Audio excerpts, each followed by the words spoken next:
From CBC News, The World This Hour, I'm Neil Herland. We begin with breaking news from Washington. What up, Mike? Toronto. VK on the beat. Check. I'm in Toronto where you wanna get a city love. I'm from Toronto where you wanna get a city love. I'm in Toronto like we wanna get a city love. My city love me back for my city love. I'm in Toronto. Welcome to episode 1501 of Toronto Mic'd. Proudly brought to you by Great Lakes Brewery, a fiercely independent craft brewery who believes in supporting communities, good times, and brewing amazing beer. Order online for free local home delivery in the GTA. Palma Pasta. Enjoy the taste of fresh, homemade Italian pasta and entrees from Palma Pasta in Mississauga and Oakville. The Toronto Maple Leafs baseball team, the best baseball in the city outside the Dome. Join me Sunday. I'm throwing out the first pitch at 1:45 p.m. Neil, I want to see you there. And then I'll be on the mic recording live from beyond the left field fence. Find me. Say hi. RecycleMyElectronics.ca. Committing to our planet's future means properly recycling our electronics of the past. Season 6 of Yes, We Are Open, an award-winning Monaris podcast hosted by FOTM Al Grego. And Ridley Funeral Home, pillars of the community since 1921. Today, making his highly anticipated Toronto Mic debut, it's the CBC's Neil Herland. Welcome, Neil. Hi, Mike. How are ya? How do I know you're Neil? Like, how do I know you're not your twin brother? Well, I have ID with me. But how do I know that's not his ID? Well, it could be. That's true. So I need to ask you something only a CBC. So your brother's not a journalist, is he? He's not. He's a lawyer and he lives in another country. I'm going to keep my good eye on you to make sure. I'll be trying to find out during this episode if I have the real Neil Herland, a voice. Sometimes you're the last voice I hear before I fall asleep. Like I literally have these Google speakers. I have one in my bedroom, there's one down here, there's one in the kitchen, and I'll say, and I'm afraid to say it because it's going to activate it, but I'll say, Google, what's the news?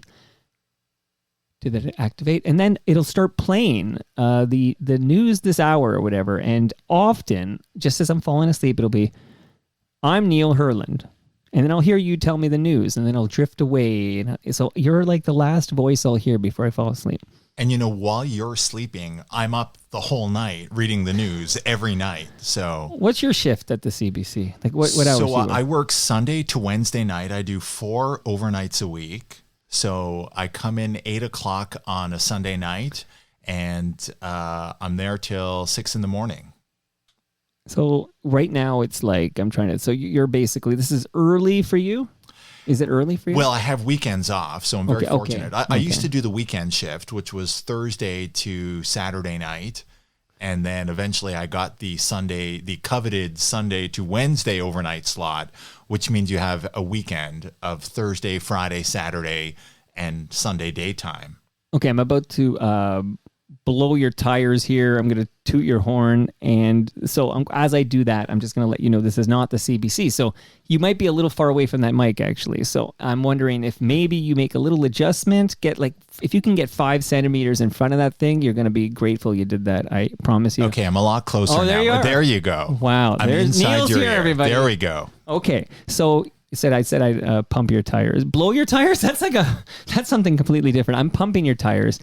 I want to tell you, even before we met, before you made your Toronto Mic debut, I would say you're a great FOTM because you've been kind of instrumental with some great feedback. I know you listen, and I feel like you might be the reason that Tom Harrington did Toronto Mic. Have I? Yeah, he had never heard of you. In fact, what? I think probably most CBC folks now know exactly who you are because you've built a reputation. I first discovered you when Mike Wise appeared on your show maybe 10 years ago. Yeah, that was a long time ago. Yes, Mike was the 11 o'clock news anchor in Toronto at CBLT, if we can refer to the call letters. Yeah, I love the call letters. And he told me that he was on a podcast, and I was reporting live for the 11 o'clock news every night during that era. And I had never heard of you, and I started listening to this. You're like, podcast. Who's this guy who wants to talk to Mike Wise? Yeah, so I was more interested in learning Mike Wise's life story. And in doing so, I sort of, latched on to the Toronto Mic'd podcast. Love it. Yeah. So would you consider yourself, like, I'm curious, do you cherry pick by the guest? Like how many, like what percentage? You're episode 1501. In the past, you had asked me to appear on the podcast. Of course. You're the last voice I hear before I go to bed, Neil. We sleep together. And the reason I said no repeatedly, or I delayed my appearance, was I just didn't think I was important enough to appear on the Toronto Mic'd podcast, because you've had some pretty big names. You've had Peter Mansbridge. You've had Tom Harrington, Matt Galloway. So I just didn't Dwight Drummond. Yeah, I just didn't think I was like big enough. And, occasionally you'll have like, an obscure radio host from Brampton that I've never heard of. Right. And I didn't want to be the guy that people are listening to the podcast and they say to themselves, like, who is this guy? I don't know who this person is. Why is he on the podcast? Well, if I may, I invite people over because I want to talk to them. I never consider for a moment whether this is somebody who will draw flies. Is this a big name? I don't think, I should have Ron McLean on instead of who will I pick on? Laurie Cullen, okay? Unless you're one of those, Ron Sexsmith, Kurt Swinghammer, indie Toronto music heads. You're like, who's Laurie Cullen? I actually don't give a shit whether you know the name. What matters is that I want to talk to this person and I wanted to talk to you.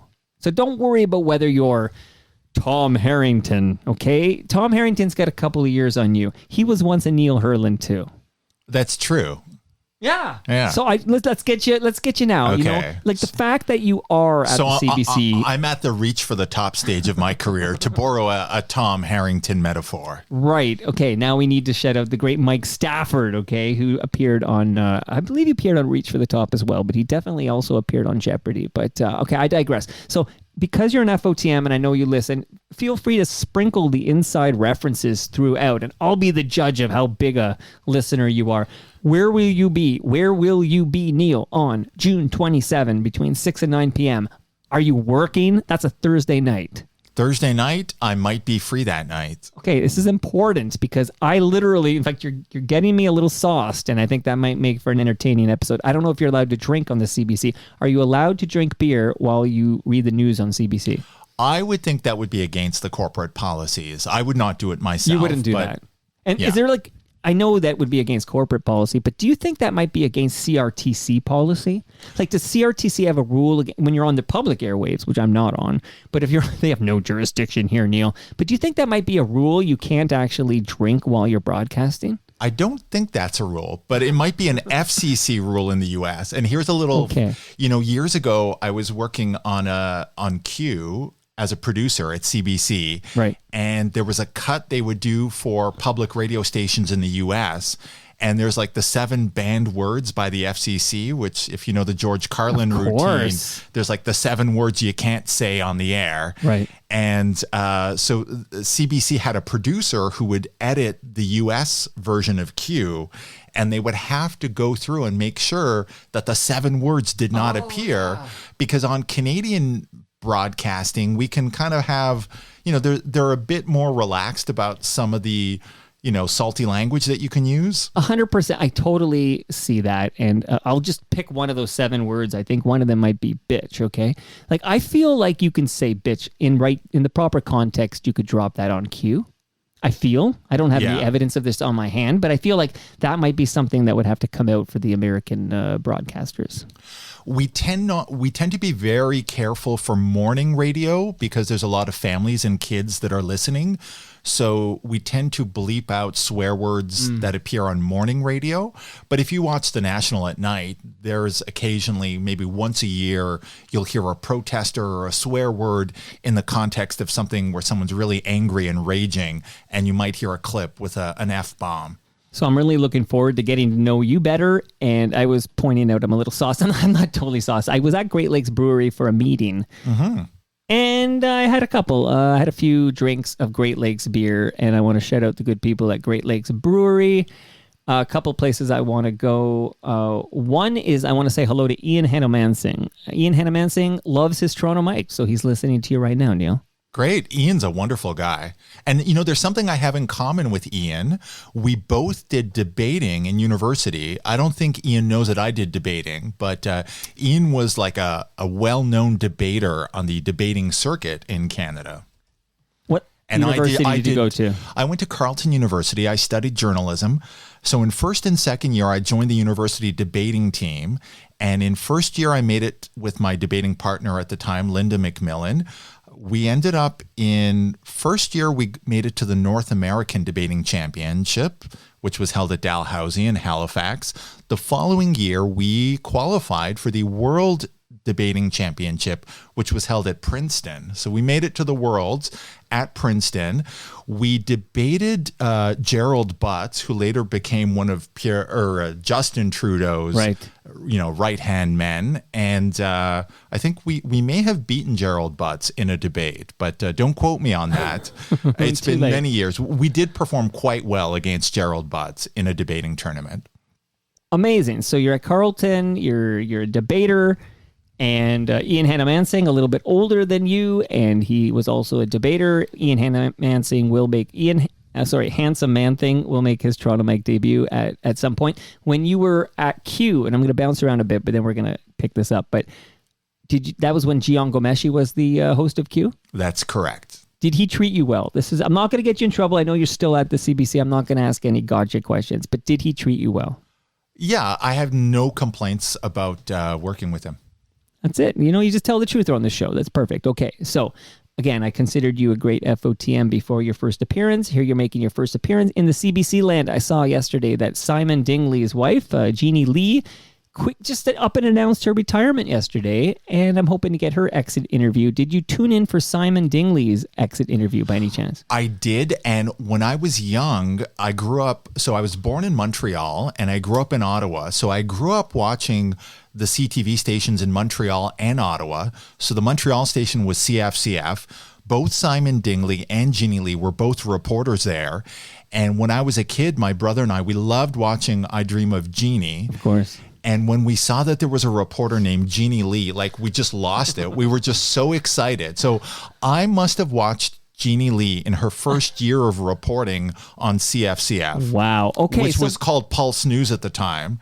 And an interesting, this is an interesting tidbit. Yeah. So Gord Martineau was at CFCF Montreal. Yes. And he was hired at City TV.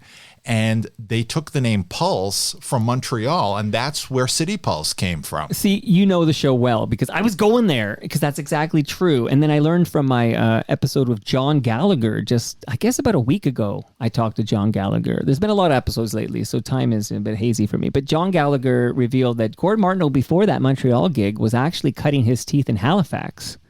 So shout out to FOTM Gord Martineau.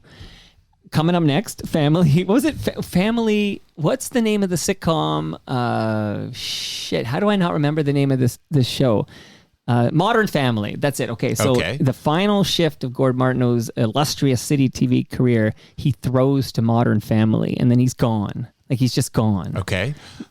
I don't know if you were aware of his final words there as an anchor at City TV. I was not, but I remember I was working at CTV Ottawa in my first job, and City TV was originally not available in Ottawa, but in the late 90s or mid 90s, they got a transmitter in Ottawa, and so you could finally watch City TV in Ottawa. And I remember the CTV Ottawa newsroom when they actually saw City TV for the first time on their screens, and they thought Mark Daly and Gord, they were just really blown away. Just one of it was the style of the newscast was quite different and groundbreaking maybe. It was cool. It was cool. You can say that. It's cool. And, there was a certain swagger and anchorman quality that both Gord Martineau had and also Mark Daly. Wait, let's hear a little Mark Daly here. The following program contains adult themes, nudity, and coarse language. Viewer and parental discretion is advised.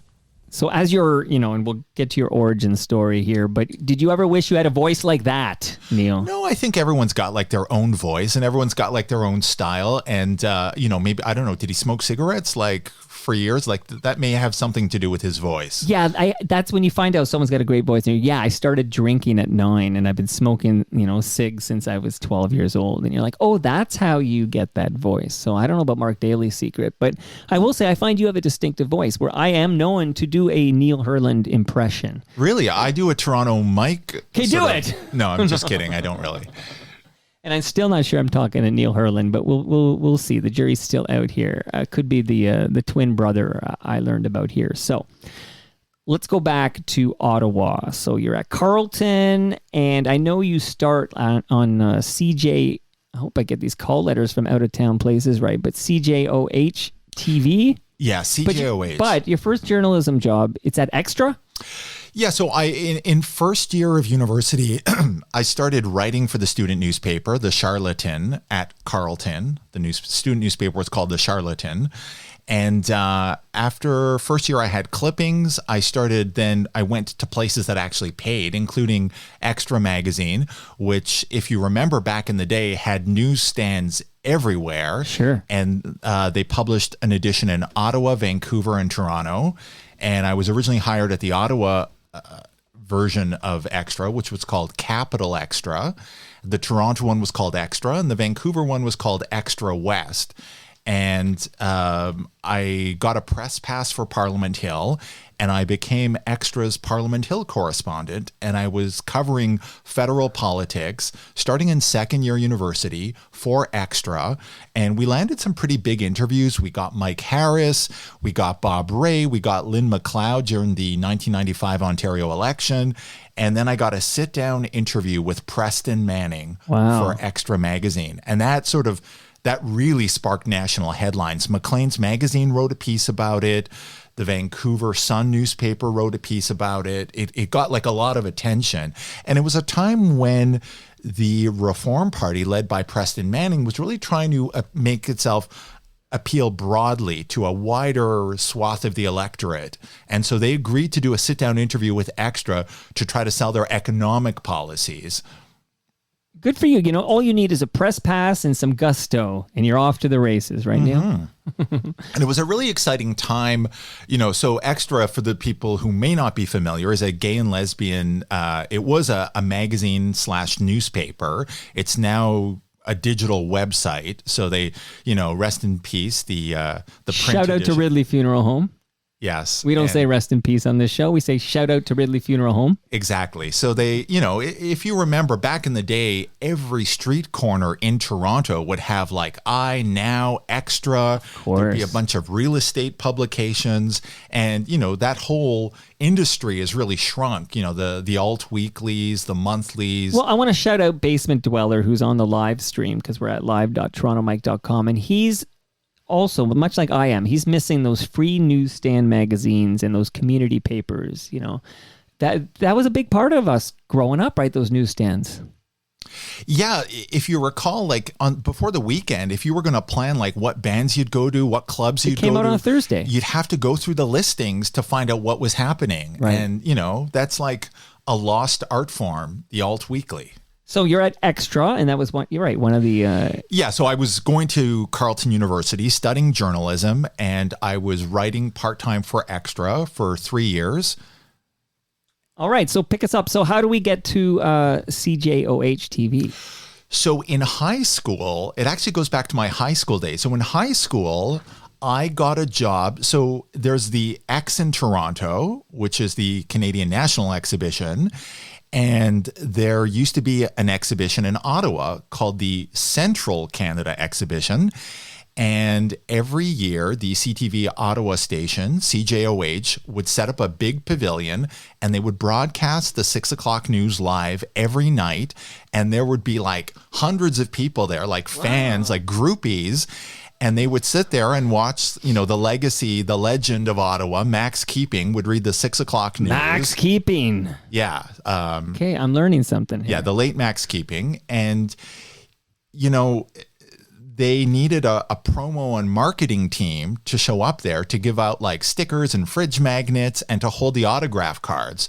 So for 4 years when I was in high school, I held the autograph cards at CTV Ottawa.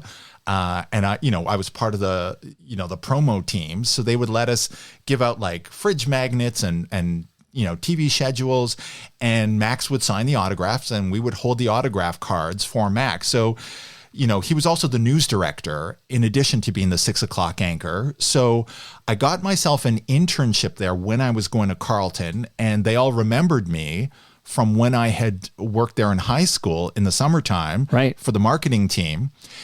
And after third year of Carleton, I got a part-time job in fourth year Carleton as a weekend reporter at CJOH television. And there's quite an interesting story of how I got this. So I love interesting stories, Neil. Yeah. So what happened is every summer they would hire often a third and a fourth year student to work on weekends as a reporter.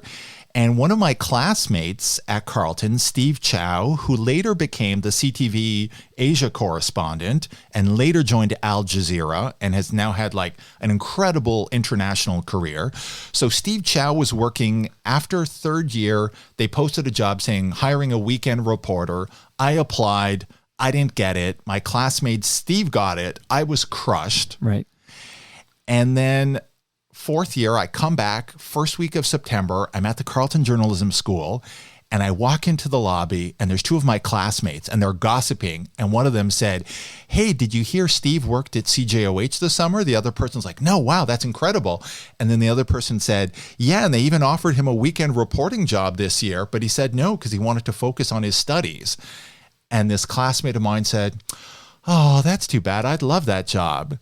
And I heard that, and I ran to a payphone, and because none of us had cell phones then, I dropped a quarter into the payphone, called the TV station, asked to speak to the news director. I said, "Hey, I don't know if you remember me, but I did an internship last year. I hear you need a weekend reporter." And the news director at the time, Dave McGinn, said, "Yes, I do." And he said, "Can you drop off your resume today?" Wow. Because people didn't really email resumes then. So I ran to like one of the printers in the journalism school at Carleton, printed out my resume, ran over to the TV station, dropped off my resume with the security guard at the front desk.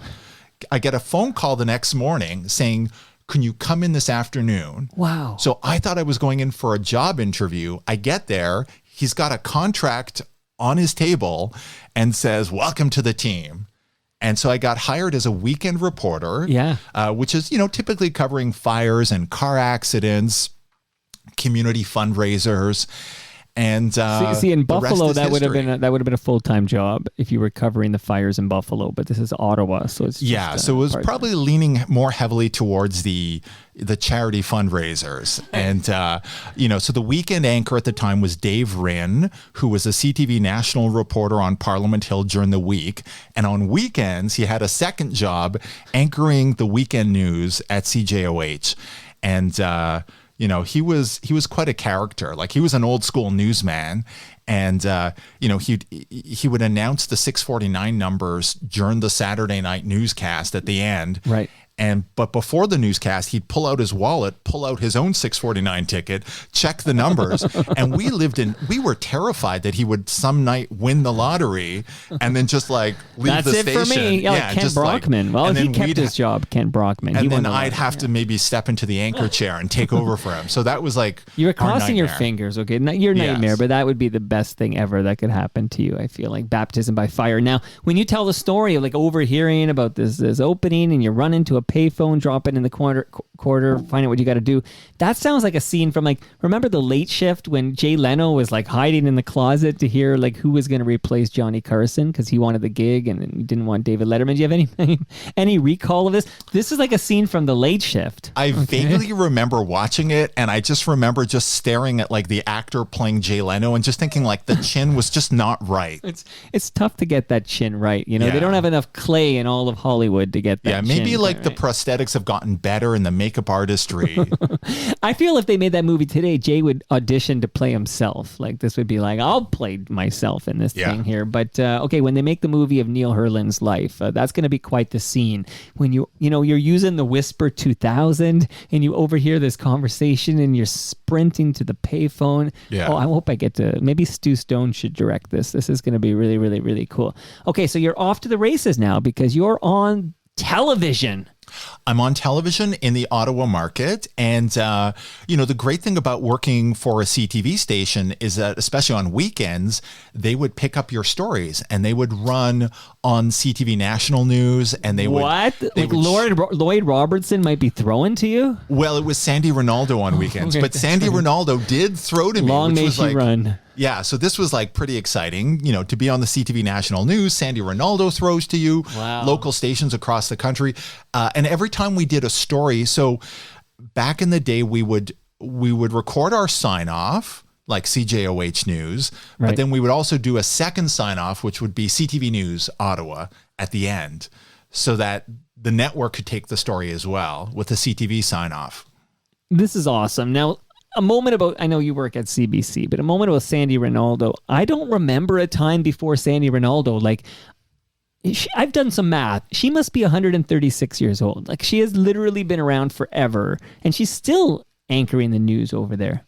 Like, she's still there, right? Yeah, she's anchoring during the week now. She's off weekends. You know this. Yeah, they introduced a new newscast or something. Like, I kind of caught wind of this. Yeah, I think it's at 5 or 5. I'm a CBC head, so I struggle with my CTV. You understand that? I hear it's at 5:30. I only watch CBC, so there's no way I know. Well, you're contractually obligated, but I have seen her on like bus shelters. Like, there she is. And I'm like, oh, Sandy Ronaldo, long may you run, like let's go. Okay.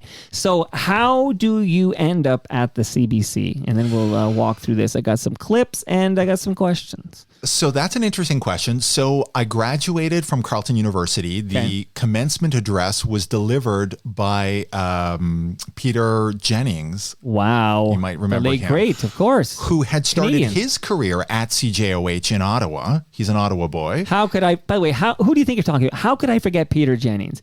I am turning 50 in June, Neil. Of course I remember Peter Jennings. So Peter Jennings was the commencement speaker, and I graduate.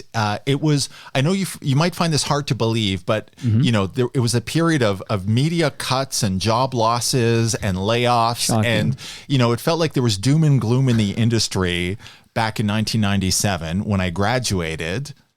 You turning 50 soon as well? I'm doing some math. No, I'm 48. Okay. But I'm turning 49 this year. Okay, we're closer than I thought. Yeah. You present younger. Oh, thank you. There you go. Keep going, because you're a nice guy. That's true, though. So there were some expansion stations happening in the country. So, for example, that year, 1997, Global finally got into Montreal, into Quebec, and there were 2 new independent stations that were starting in Calgary and Edmonton, which at the time were called A Channel. Right. So the original A Channel, the A stood for Alberta, and they had also applied for a license for Vancouver, which they wanted to call the V Channel, but they only got the A Channel in Alberta. Now, years later, that brand A Channel was used on other stations across the country, and that's where the A came from. And then, at that point, the A no longer stood for Alberta, but the A Channel was launching in Calgary and Edmonton. Right. These were like 2 new independent stations. They were modeled after City TV. Yeah. And so they had like a street front studio downtown Edmonton. I was hired by the Edmonton station. So they hired about 130 people in the summer of 97. Most of us didn't even have a job interviews. Like, I sent them a VHS tape, which is how you applied for jobs back in the day. Like, you'd have to mass copy VHS tapes with your demo reel on it. You'd have to get like a bubble envelope, and you'd have to spend like $20 to mail it. And then you weren't sure if the news director would get it. And I knew this from the Ottawa station where I worked at. Yeah. There was like stacks of VHS tapes that were just like falling off news directors' desks because people would constantly send them VHS tapes to look at it. And so I was hired just based on the tape. No job interview. They flew me to Edmonton. They launched in September.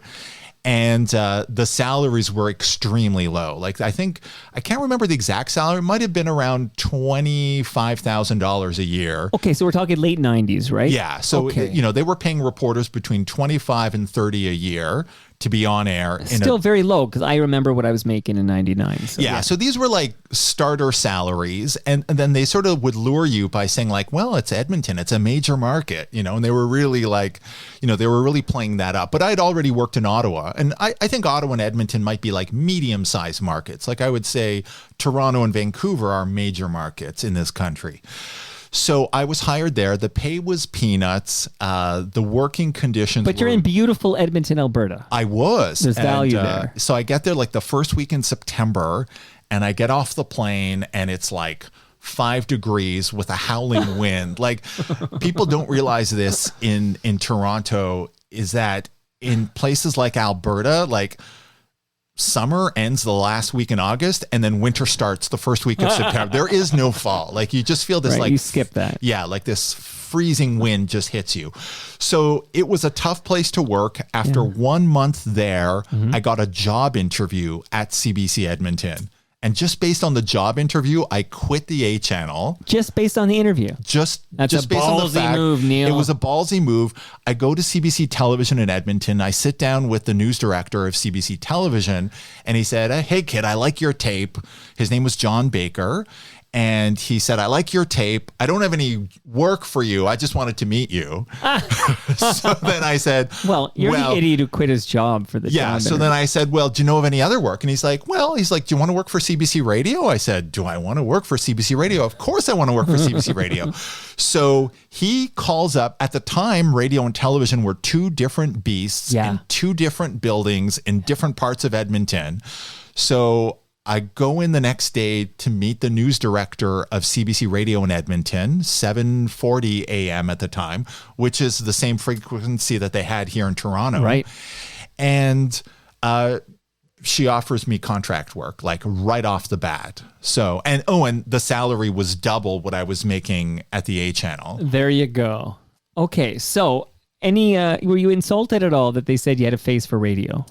No, I don't think they said that. But, I think now there's a lot more integration of radio and TV. So if you work at, if you're working for City TV, you might appear on 680. If you appear on CTV Toronto, you'll appear on 1010. Oh, yeah. Like I'm thinking of good people like Mike Epple, right? Is he radio? Is he TV? He's both. Yeah, you can kind of transcend any medium. So I was hired at CBC Radio. It was like an incredible experience. It was a phenomenal time in Alberta history. Ralph Klein was the premier. Right. And within 6 months, I was at the legislature covering Alberta politics, regularly, interviewing Ralph Klein and all of his cabinet ministers.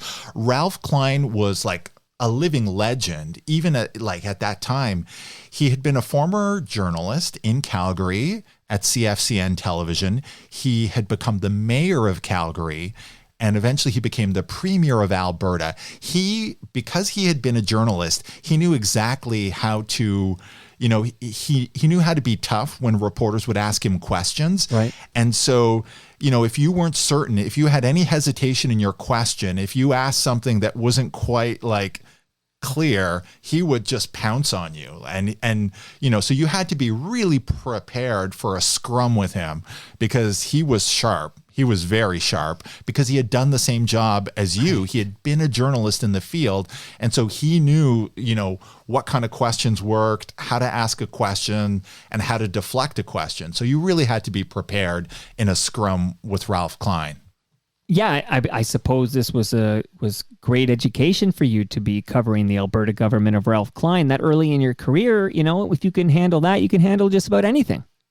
Yeah. And it was, the stories in Alberta are incredible. You've got wildfires, disasters. I remember covering wildfires. You would, you occasionally smell smoke from wildfires here, but there were some. We did last summer anyway. Yeah, but in Alberta, you get like smoke and haze in Edmonton, Calgary. Like you smell the fire, you can feel the fire, and when you go in the fire zone, like it's you see the smoke in the distance, you feel it in your body, and when you go home, like I remember washing all my clothes because it smelled smoky. Yeah, okay. So this is, you've been thrown in the fire, literally speaking here. Okay, we've got you at CBC News now on the radio side. How do you end up running the joint CBC Radio-Canada Bureau of at the United Nations headquarters?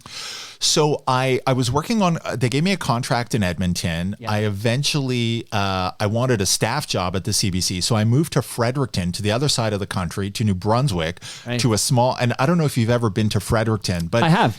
It's a small town of 45,000, but it's got 2 universities, it's got a legislature, it's got a big shopping mall, and it has a CBC station. So I spent 3 years in New Brunswick.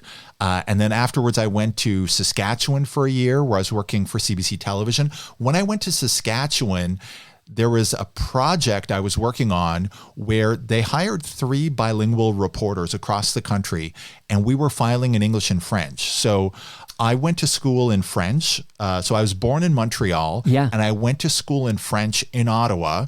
I didn't have so my family's Anglophone. We spoke English at home, but at school, our schooling was in French. This is French immersion, right? Yeah, a French immersion program. Okay, all my kids are in French immersion. Yeah, absolutely. So I end up working for Radio-Canada in Saskatchewan, and I would report a story in English. I'd translate it into French. I would work with like an editor at Radio-Canada, and I would voice it in French.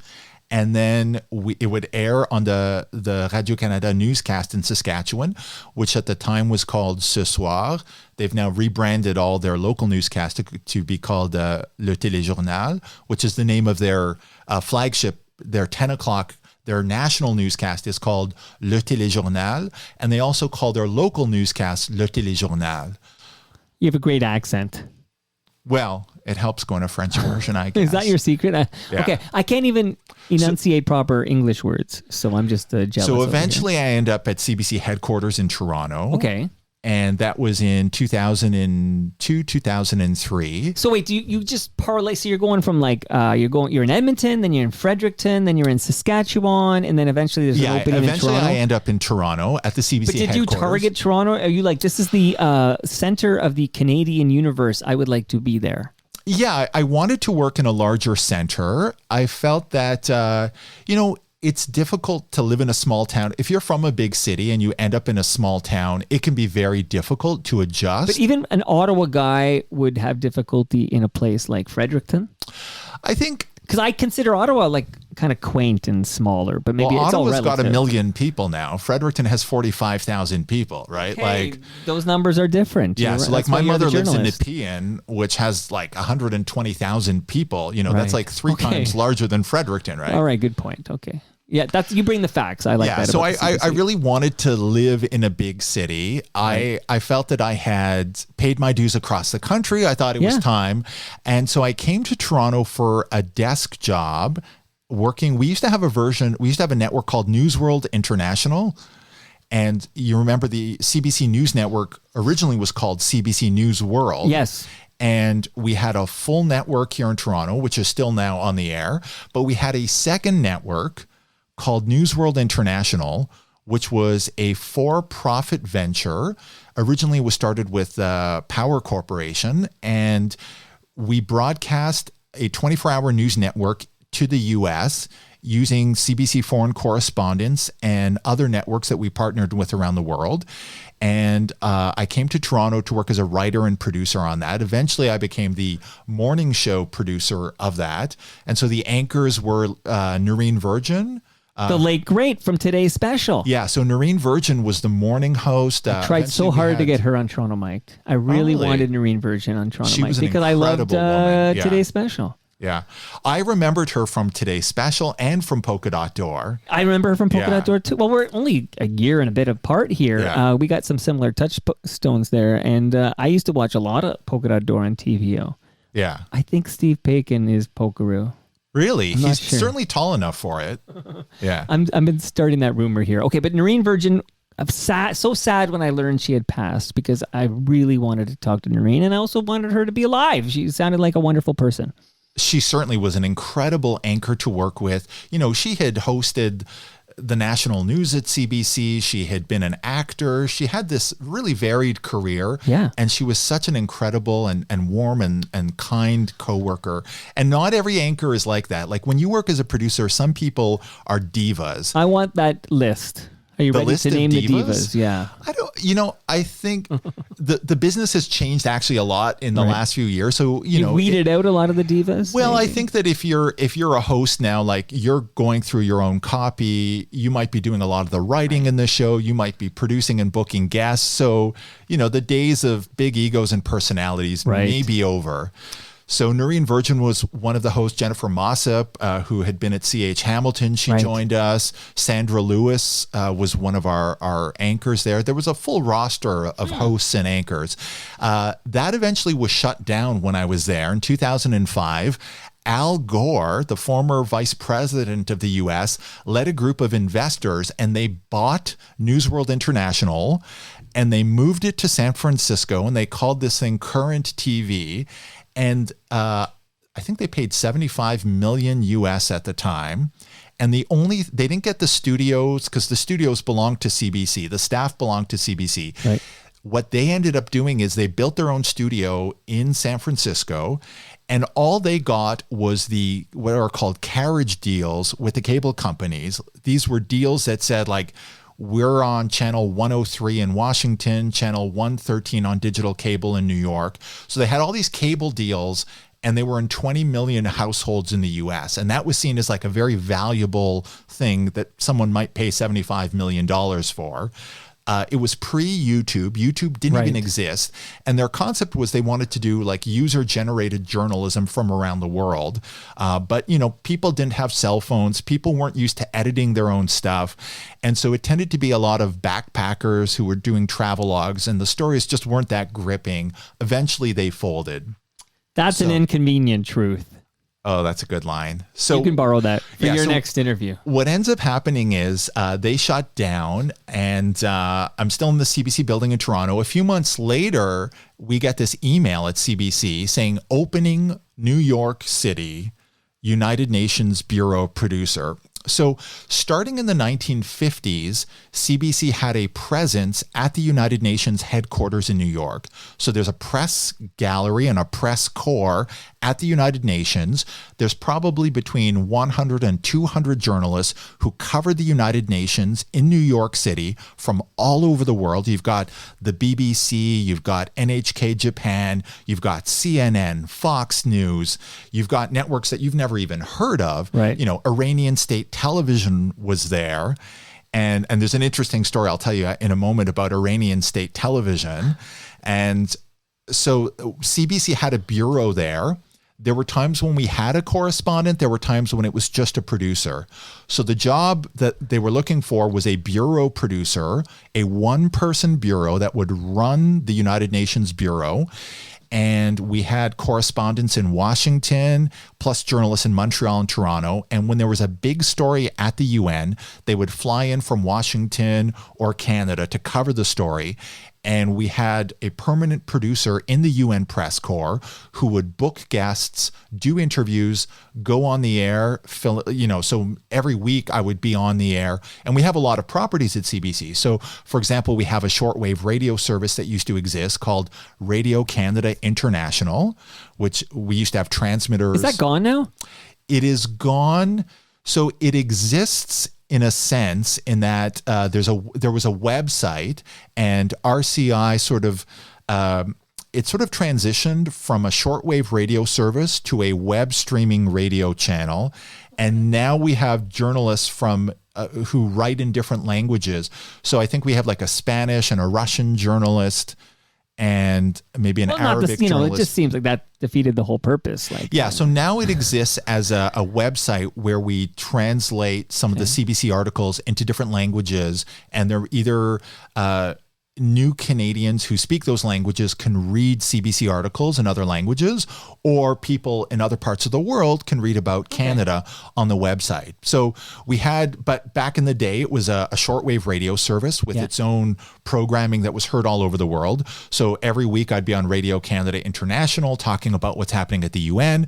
And then when there were big things happening, like Mahmoud Ahmadinejad, the president of Iran, would come to the UN and give a speech, you would cover it and you would be in the room with him. So I apply for this job. And, the skill set was very difficult. They're looking for someone who's an experienced journalist who could potentially go on air, who has a track record, who's worked in radio and television, and who's bilingual, because you have to. So they would rotate back and forth. It would be a francophone who had worked for Radio-Canada, and then it would switch to a CBC person, and they'd go back and forth. And ideally, like a twin, in case one of you gets sick, you can just swap in the other. Yeah. Okay. So what ended up happening is the person before who was leaving the job, his name was Louis Aman. He came from Radio-Canada. He was from Montreal, and he was leaving. So they sort of felt like, okay, now it's a CBC person's turn. So I applied for this job, and in 2005, I get this job. Woo! And I moved to New York City. You were looking for a bigger city, and you said, what's bigger than Toronto? I know, I'm off to New York City. Good for you. Okay. Yeah. Now, there's some fun stories. Like I was learning that, and I don't know, you're going to tell me this story so I can understand it, but the previous UN Secretary General apologized to you on the day he was sworn in? Yeah, so I was there during the period of Kofi Annan, who was a beloved UN Secretary General. And he, he became a rock star. Like he was on Oprah. He was on the cover of magazines. He was invited to all the big celebrity events in New York. And the U.S. really liked him. And eventually, when the U.S. decided to invade Iraq, what ended up happening was Kofi Annan sort of admonished the U.S. The U.S. didn't really like that. And so they thought when Kofi Annan's term was ending, they wanted someone who would be a less flashy Secretary General, and they found it in the South Korean Ban Ki-moon. And so he became the Secretary General. Something that a lot of people don't know about the UN is that it's got two official working languages, English and French as well. So to become a UN Secretary General, traditionally you had to speak French. And it's the 5 permanent members of the UN Security Council that really have the final say on who becomes the Secretary General. And one of the 5 permanent members is France. And so the president of France, Jacques Chirac, wanted to make sure that the Secretary General always spoke French. So Ban sort of said he spoke French. And on the day that he was sworn in, he held a news conference. And I was on the list of people who could ask a question. So my question comes, I decide to ask a question in French for Radio-Canada. And it was a real softball question. The question is, I asked him in French, tell me about the importance of the French language in your mind to the Secretary General's position. It was a real softball question. Right. And he didn't understand the question. Wow. And he just stumbled and fumbled in French, and he really couldn't answer it on the day that he was sworn in. Wow. So it became a bit of an issue in Quebec that the new, and also in France, that the new Secretary General wasn't, quite as bilingual as had been advertised. So that night they had the Secretary General's inauguration ball, which is, maybe a bit less glamorous than like the president's inauguration ball in Washington. But I was invited to this thing. I get there and he sees me and he takes me aside and he apologizes to me for not being able to answer the question in French. Look at that. That was day one. Look at you making a mark there. Okay, cool. So we've got you in New York. This is a very interesting gig you've got with the UN. Now, how do we get you back here? Like I go to bed, I said, you're the last voice I hear. If it's not my wife, it's you, Neil. Okay, so that's your only competition here. I'll hear you tell me the news and then I might drift away. This is like a regular thing I do.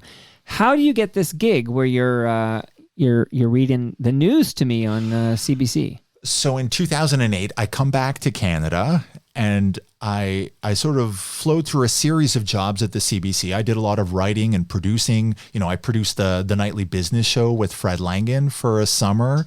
If you remember that, I worked with Jeannie Lee, who, Yeah. The aforementioned. The Jeannie Lee. So I had worked already as a Who should business... become an FOTM. She did tweet at me this morning that she's shy. I don't believe her. Is Jeannie Lee shy?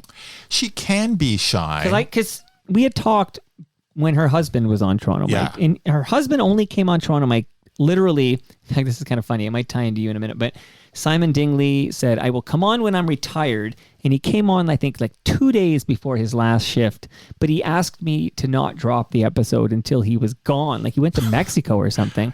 So it's like, I never do this. But I did it for Simon. Like it's fine. I can the episode for 2 days and then I drop it. Then I'm chatting, I can't remember how, email or Twitter or something with Jeannie. And I'm like, you should come on Toronto Mike too. And she goes, when I retire, she says. This is only like 6 weeks ago or something. And then she announces her retirement. And then she's like, I'm shy. How shy is Jeannie Lee?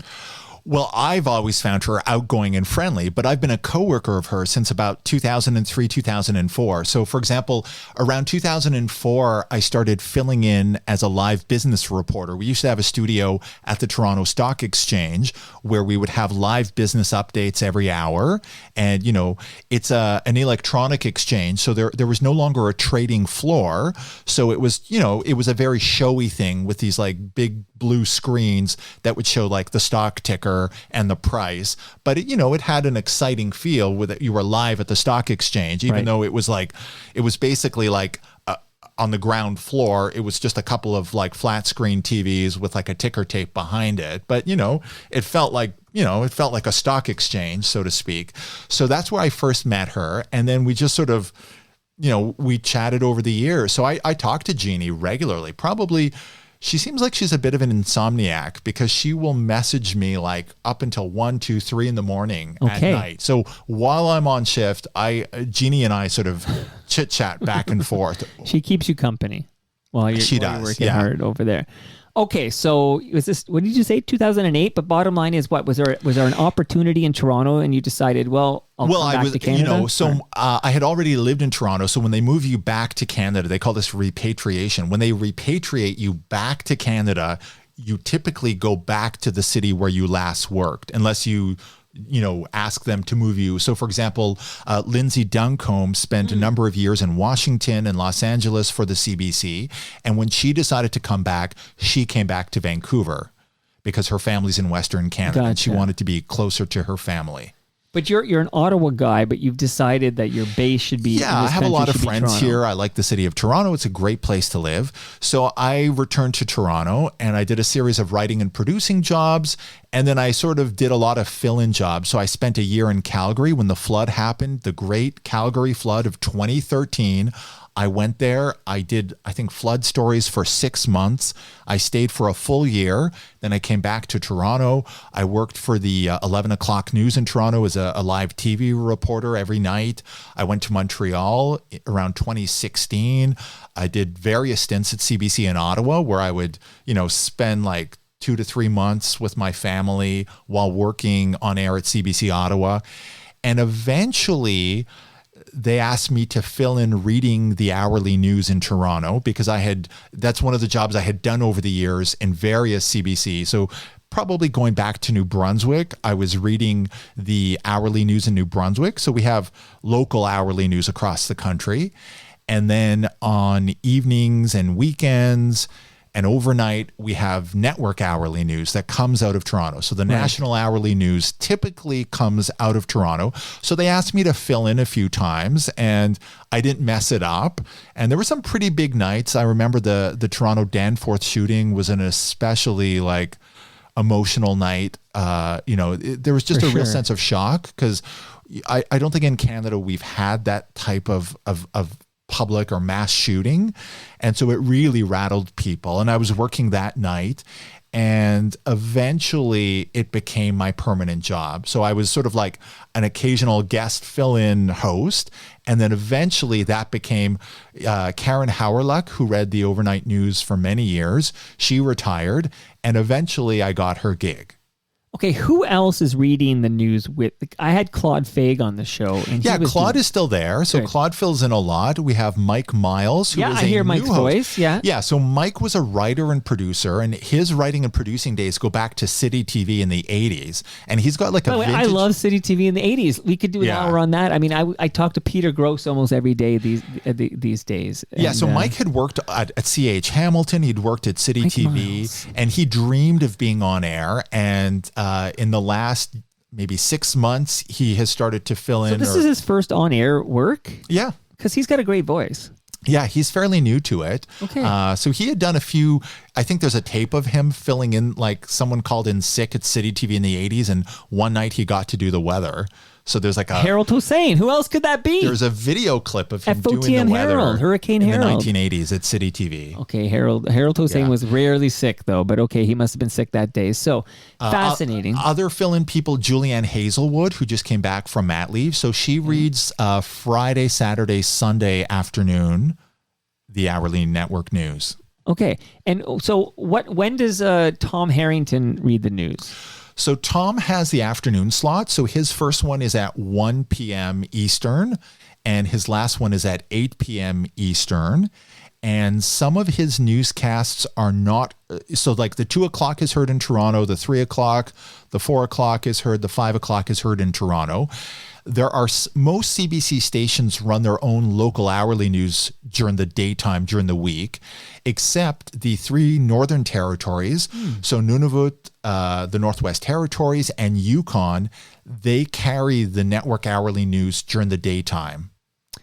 And Marcia Young got promoted. So what is her current Marcia role? Young hosts World Report Monday to Thursday. Right.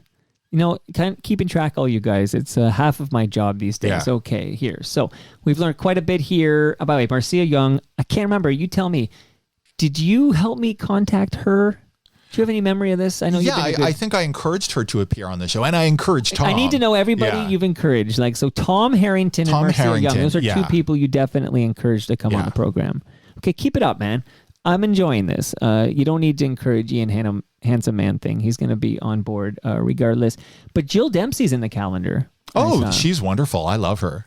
Yeah, it's been hearing her voice for a very, very long time. And of course, David Common is now in FOTM, but I did that one on I do have an interesting Jill Dempsey story. Let's hear it. Actually, I have 2 really good Jill Dempsey stories. So one thing is, when I do the news at night, we're actually building content for the morning, because morning radio is where the prime audience is.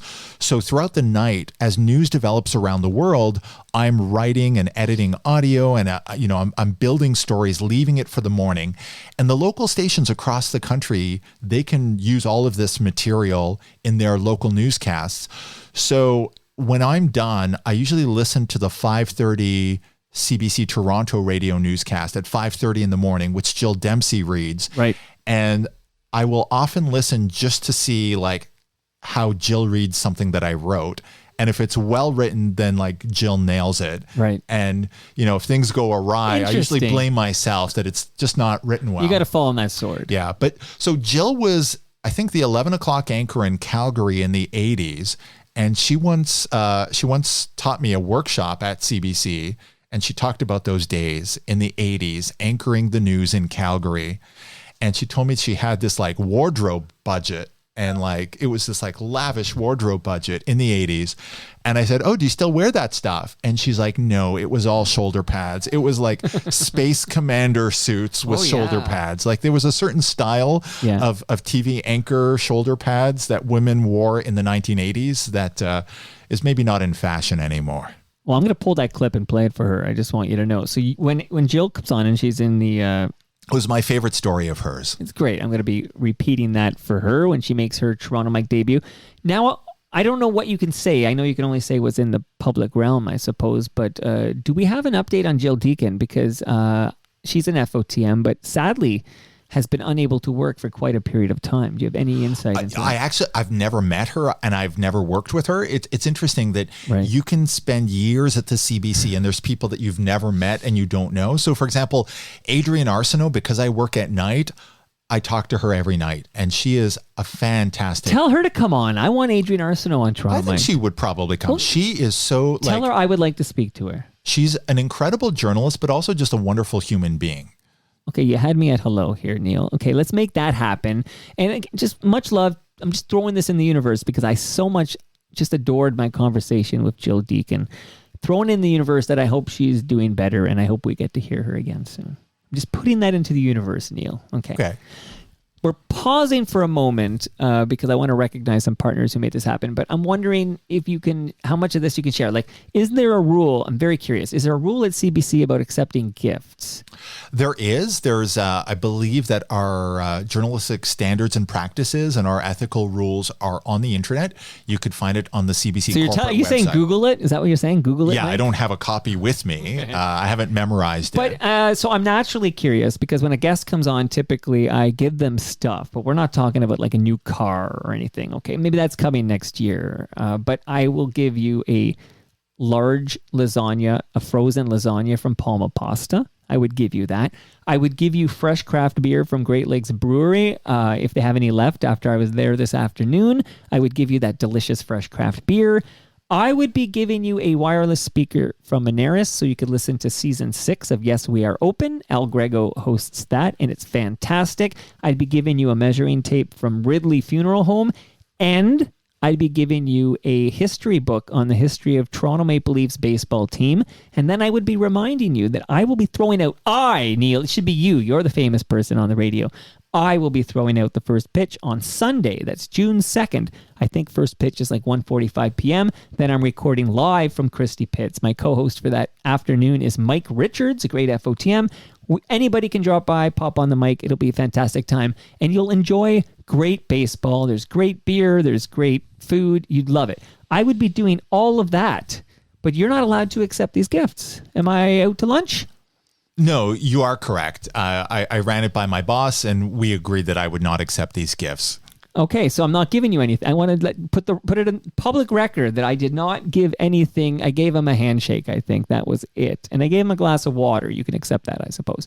But I just find it interesting because I want you guys to follow the rules because I don't want you to get in trouble with your jobs that you value. But I find that interesting that, like, if I said the retail value of all that was, I'll make it up, $90, let's say. It might be more than that, but let's say it's $100 for everything. An active politician can accept it, but a CBC employee should not accept that.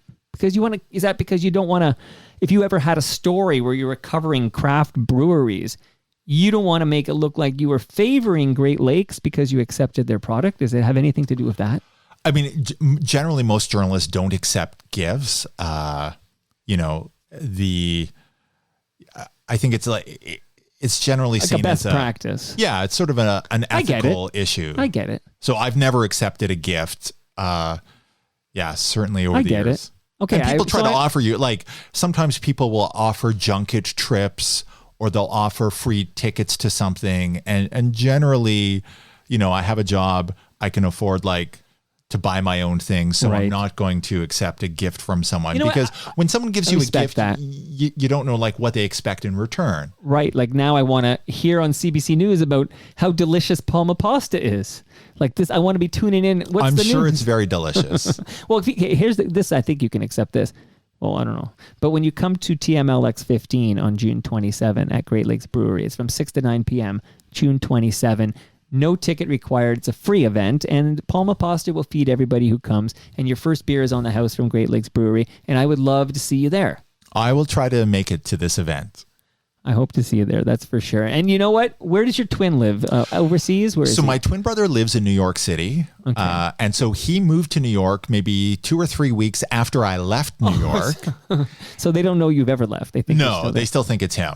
So my brother's name is Jonathan. And to this day, if I'm walking down the street and I hear someone say, "Hey, Jonathan," I will turn my head. Like I also answer to Jonathan. and I have since I was a kid because people would get us confused. So we're fraternal twins. But when we were young, we had a very high... I saw that photo. Yeah, we had a very high resemblance when we were kids. Okay. And as we've gotten older, our looks have diverged a little bit. But he's a lawyer in New York City. Right. And... look at you two. Yeah. One's a respected journalist with the CBC. The other is I'm going to guess, a respected lawyer in New York City. So you guys did okay. You did okay. But if if he makes the trip to Toronto for TMLX, it'll be him taking the pasta. Who's going to know, right? So we're going to do I used to, back in the 80s, I enjoyed WWF wrestling, and I went to a show at Maple Leaf Gardens. And this was the whole gimmick. I think it was the Killer Bees, and they wore masks, and you wouldn't know. So one guy would be tagged in, but then because of the mask, the ref would think it was the other guy, and this was the whole gimmick. And I remember thinking, okay, they're wearing masks, but you really can't tell them apart, Mr. Ref. But this is So there are some other twins who work at the CBC. So, for example, Tom Murphy in Halifax, his brother is Bob Murphy. So Tom Murphy anchors the 6 o'clock news in Halifax for all of Nova Scotia. His brother, Bob Murphy, hosts the Maritime Noon Show, which is heard in 3 provinces at noon.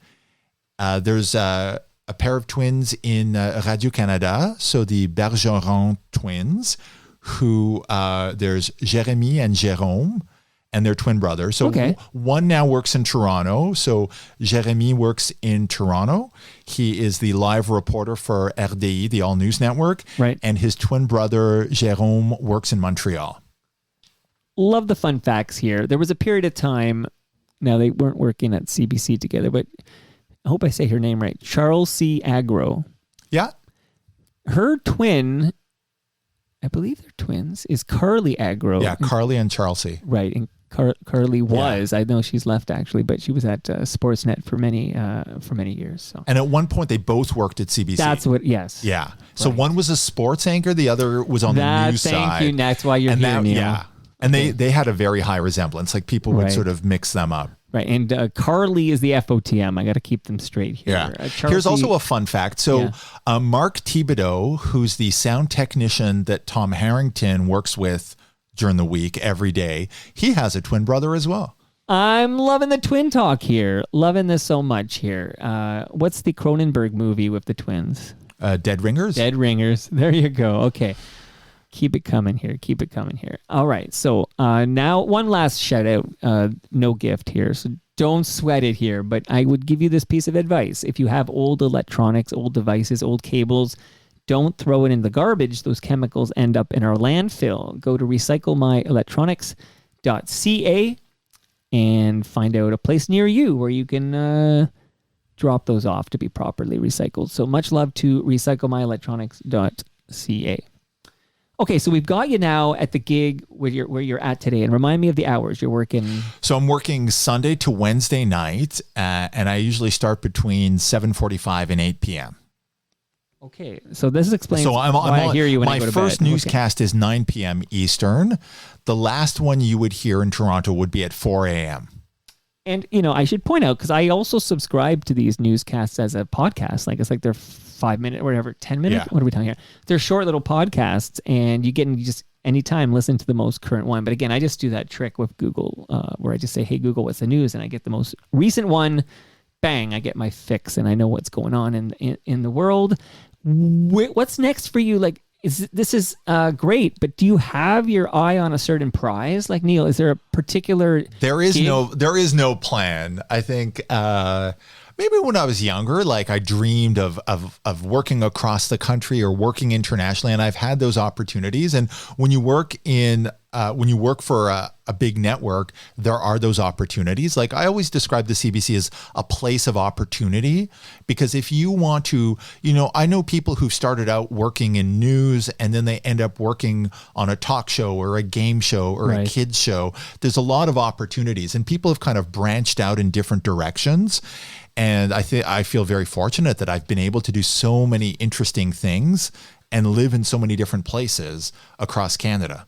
Yeah, you've had a great career, and since you're younger than I am, I could tell you there's many good years ahead. But are you at all worried? I know I asked Simon Dingley about this, and then I just found out his wife Jeannie's I'm going too.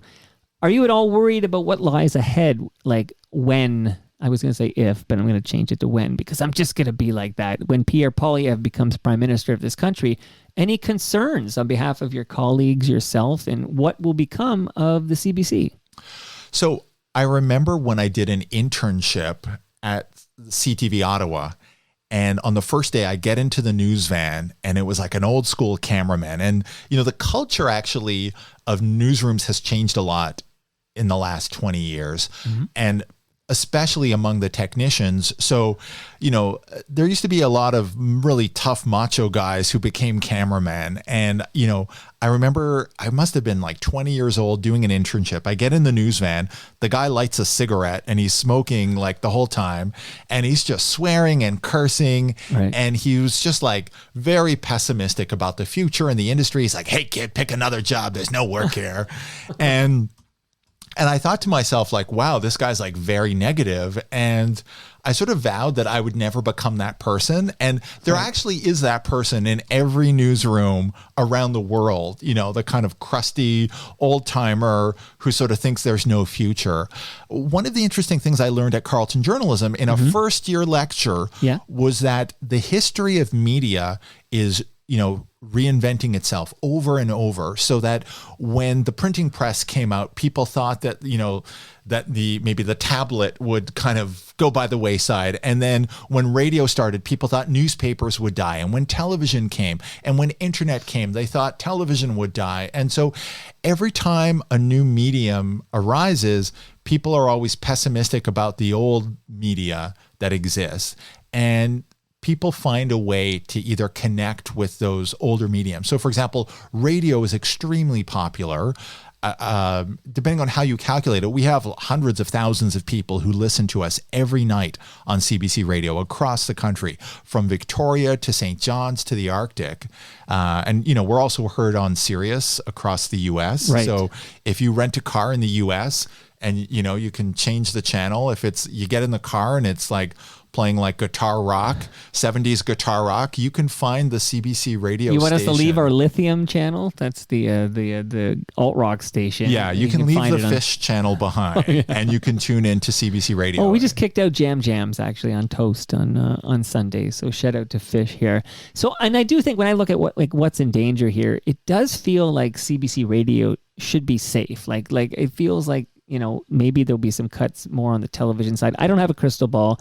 I just know I get a mild case of anxiety because he said it. Like he said, he wants to cut funding to the CBC, and a lot of us actually really in fact, a lot of us feel it's underfunded, and we should do the opposite. So it can be concerning to some of us CBC heads out there. So I just hope everything's okay. I guess time will tell, right? I want to shout out somebody else, because I did say that Jill Dempsey was coming on Toronto Mic'd, and that is true. But also, because it's been rescheduled a few times, and now I see it's back in the calendar, so I believe it's going to happen this time. Robert Fisher is going to come make his Toronto Mic'd debut, and Robert Fisher was there for a very, very long time, and I think he's got a story or two. So I'm looking forward to hearing what Robert Fisher has to say. He's a wonderful journalist. I met him when I was working at CBC Toronto. He's definitely an old school newsman. He knows this province inside and out. The stories he has, going back to the Bill Davis days and before, like some of the stories he tells are just incredible. And in a wild coincidence, he's in the calendar, and then my next guest is Bob Ray in the basement. Wow. I know. Yeah, so Bob Ray is the UN ambassador.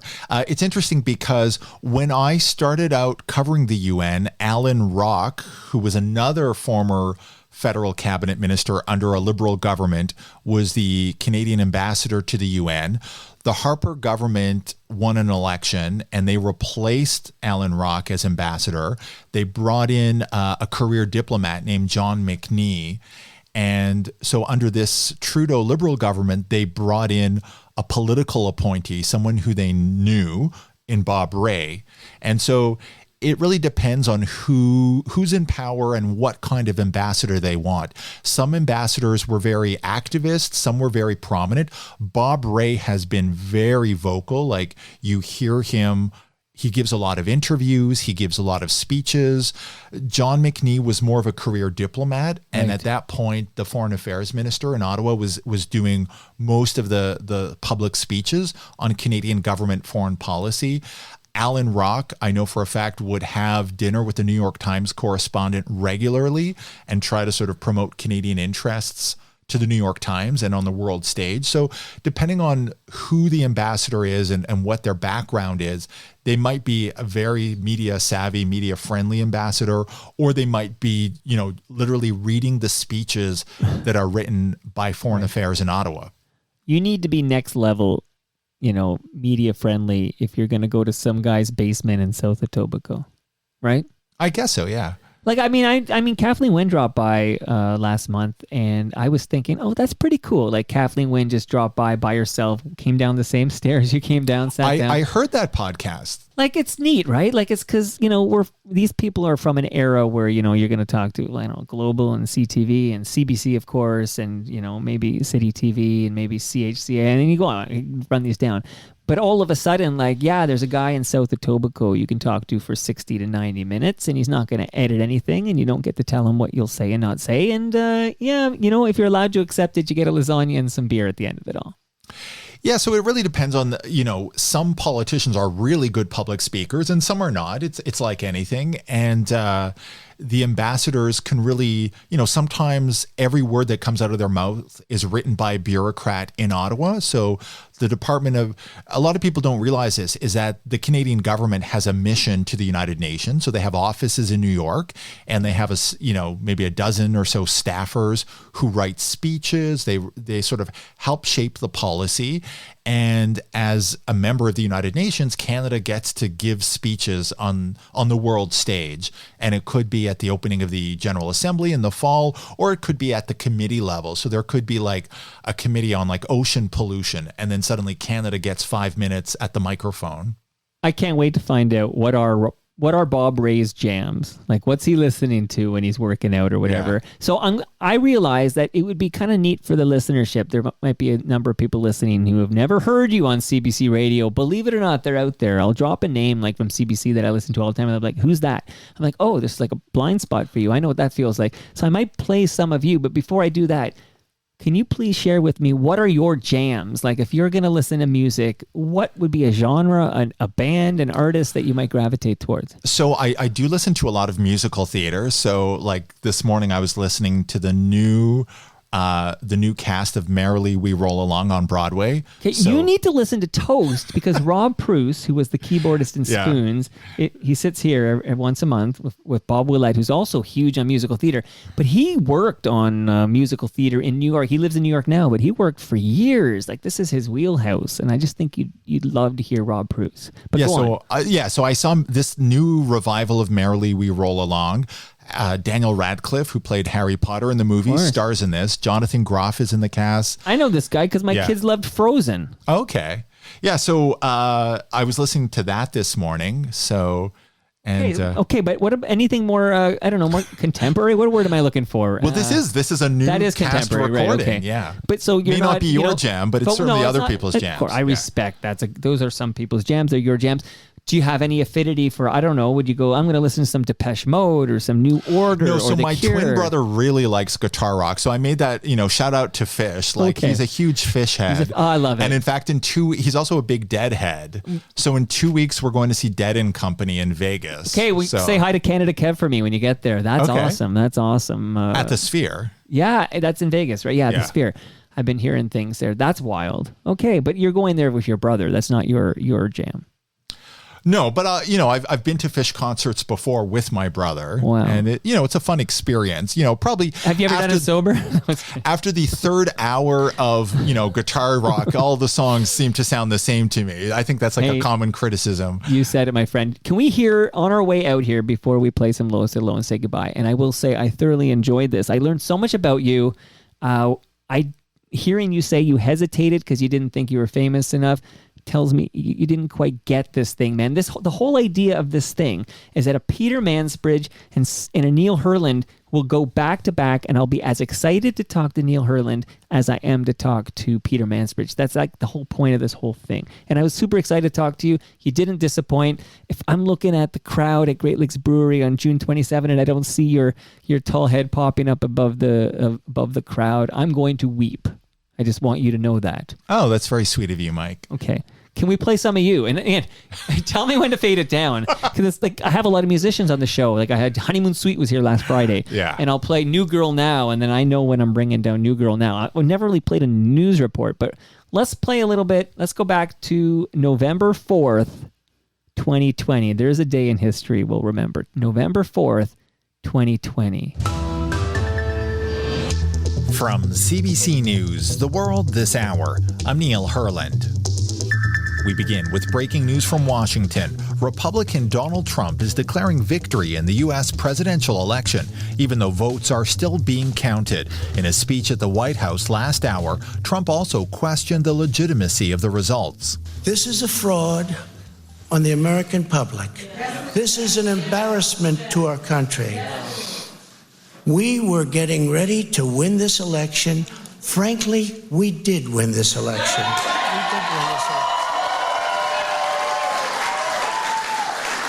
So our goal now is to ensure the integrity for the good of this nation. This is a very big moment. This is a major fraud in our nation. We want the law to be used in a proper manner. So we'll be going to the U.S. Supreme Court. We want all voting to stop. We don't want them to find any ballots at 4 o'clock in the morning and add them to the list, okay? CBC News is not declaring a winner right now in the U.S. election because the results in some key states are too close to call. Your patience is commendable. Okay, so my question, when you're piecing this together, this is news as it happens. Obviously, there were a lot of mail-in ballots that took a while to count. It turned out it was quite an easy victory for Joe Biden, despite what you might have heard there in the early hours there by Donald Trump. We didn't seem to understand how it all works. But you're reporting this. Like, who's putting the sound clips together and producing this whole thing? Like, are you scripting your own words that you say? So I haven't even mentioned my coworker, which is Noel D'Souza, who's my sound technician. So he has been working the overnight shift at CBC Radio for 25 years. Wow. He's an incredible colleague to have because he actually trained as an airline pilot to fly like big commercial jets. So he went to flight school in Texas. He's a trained airline pilot who now works as a sound technician at the CBC. And him and I work all night together. So he runs the audio board and the two of us, we edit sound. And I do most of the writing and producing of the news. So in the daytime, we have like extra sets of hands, writers and producers. Right. On the night shift, it's just me and a technician. So we decide, earlier in the evening, we inherit the daytime lineup. So the news that Tom Harrington has in the daytime rolls into the evening. And as news breaks throughout the night, right. So for example, there was the night that Yellowknife was evacuated last summer because of a wildfire threat. That happened in the middle of, Do you want to hear it? Sure. Okay, let's hear it. From CBC News, The World This Hour, I'm Neil Herland. We begin with breaking news from the Northwest Territories. The government has just announced an evacuation of the capital city Yellowknife because of the looming threat of wildfires.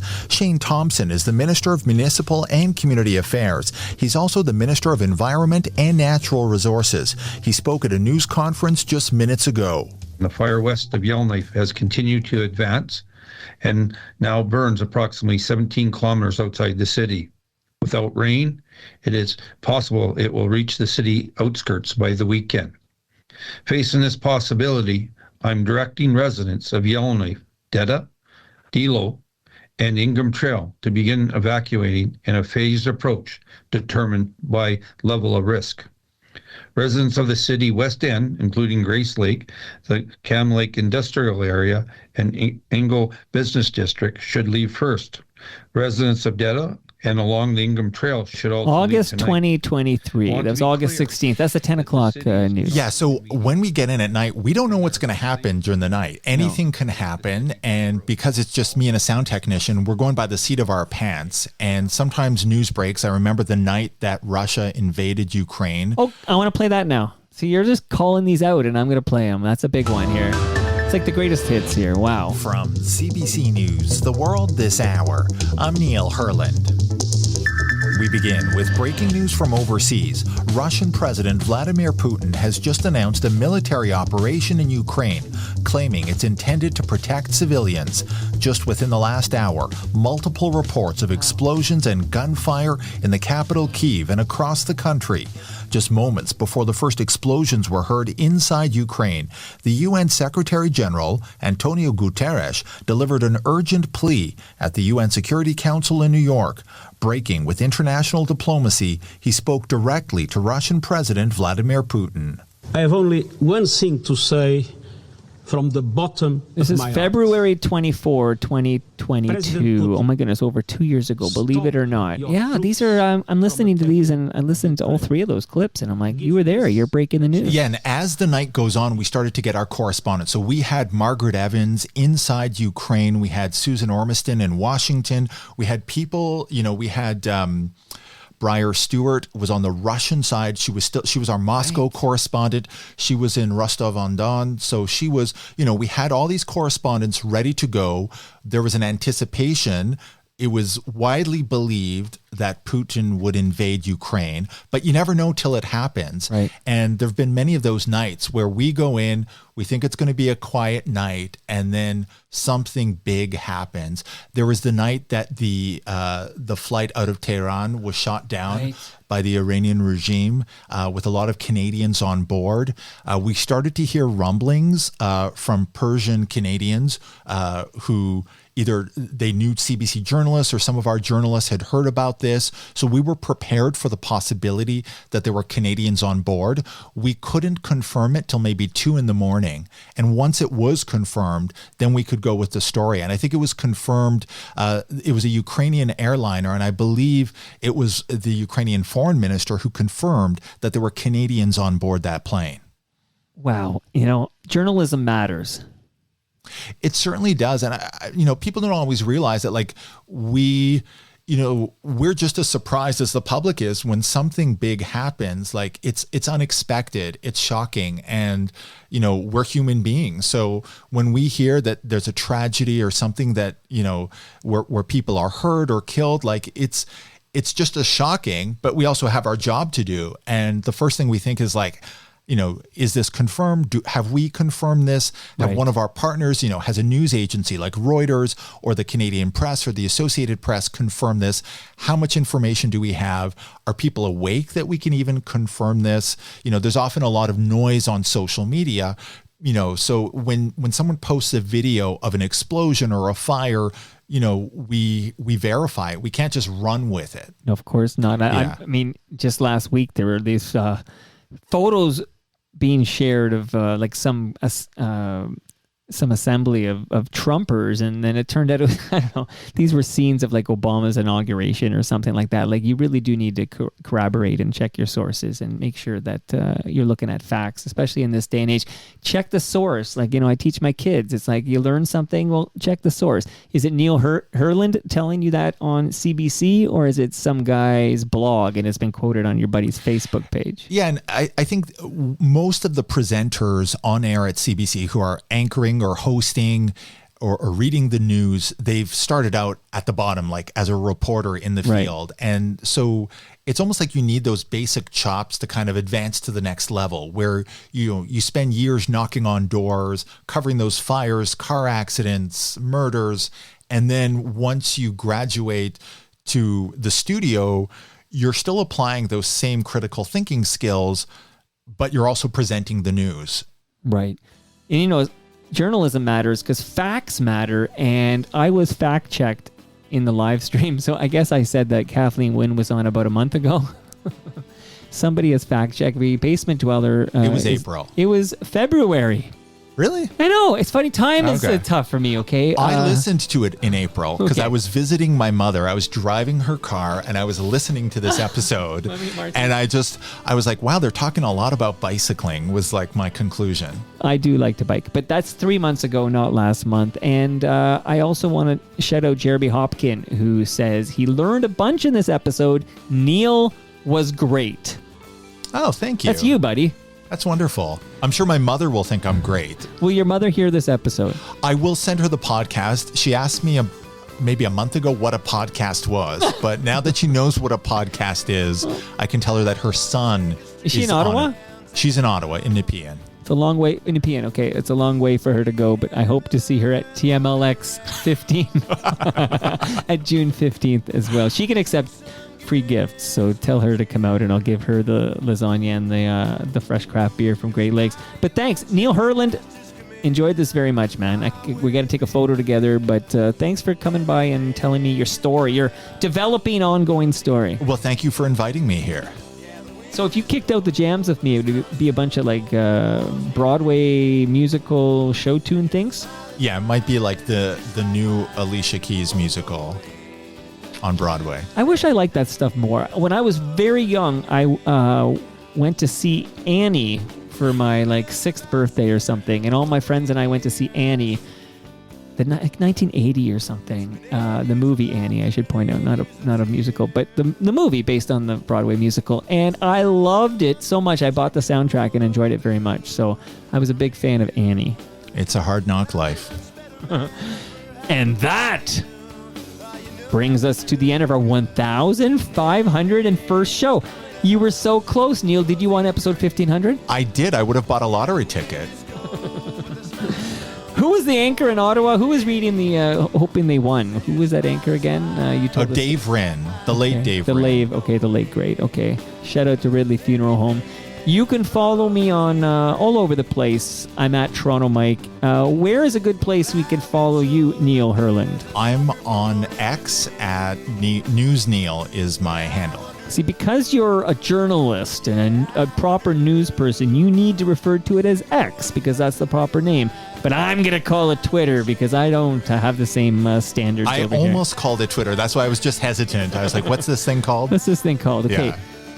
Did you say News Neil? News Neil. Okay, follow News Neil on the app formerly known as Twitter. You can always say that. Much love to all who made this possible. That's Great Lakes Brewery. That's Palma Pasta. That's recyclemyelectronics.ca. That's the Toronto Maple Leafs baseball team. I'm now nervous about my first pitch on Sunday. I hope I don't embarrass myself. That's Moneris. Listen to season 6 of Yes We Are Open. And El Grego kicking out the jams this week. Or was that last week? It's all a blur. And Ridley Funeral Home, the official funeral home of Toronto Maple Leafs baseball. See you all Sunday when I record live from Christie Pitts at 2 p.m. See you then. 'Cause everything is rose and gray. Well, I've kissed you in France and I've kissed you in Spain, and I've kissed you in places I better not name, and I've seen the sun go down on Shakra.